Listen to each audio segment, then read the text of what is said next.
Hi అండి, welcome to our channel నాన్న హర్విల్లు. కందిపప్పు ఎంత టేస్ట్ అయితే ఉంటుందో, శనగపప్పుతో పప్పు టమాటా అండి చాలా చాలా బాగుంటుంది. ఒక గ్లాస్ పప్పు అయితే తీసుకొని వాటర్ వేసుకొని నీట్గా క్లీన్ చేసుకున్నానండి.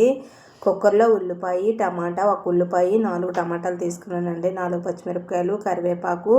ఉప్పు అయితే కుక్కర్లో అయితే వేయండి. నార్మల్గా పప్పు ఉడకబెట్టేటప్పుడు అయితే ఉప్పు అయితే వేసుకోకూడదు. పప్పులో ఉప్పు, శనగపప్పుకి అయితే ఉప్పు అయితే వేయకూడదండి. నేనైతే వేసేసాను, కానీ బాగానే ఉడికింది. ఒక గ్లాస్ పప్పుకి 4 గ్లాసులు వాటర్ వేసుకొని 5-6 విజిల్స్ వచ్చే వరకు ఉంచానండి. మెత్తగా అయిపోయిందనమాట. పప్పు గుత్తితో కొంచెం మెత్తగా మెదిపిన తర్వాత దగ్గరగా ఉంటే కొంచెం వాటర్ వేసుకోవచ్చండి. నాకైతే సరిపోయింది.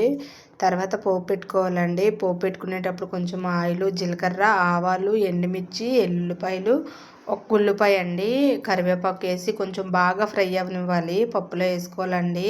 చాలా చాలా బాగుంటుంది. రైస్ అయితే పప్పు టమాటా, కందిపప్పు ఎలా అయితే ఉంటుందో శనగపప్పు అండి ఇది. శనగపప్పుతో కూడా మేమైతే చేసుకుంటాం పప్పు టమాటా. ఇదేనండి ఈరోజు వీడియో. పప్పుతో పాటు పొడి కూడా వేసానండి. అది కరివేపాకు, కొంచెం మునగాకు, నువ్వులతో పొడి అనమాట. చాలా చాలా బాగుంటుందండి. మునగాకు ఇప్పుడు వాడాలని అంటున్నారు అందరూ.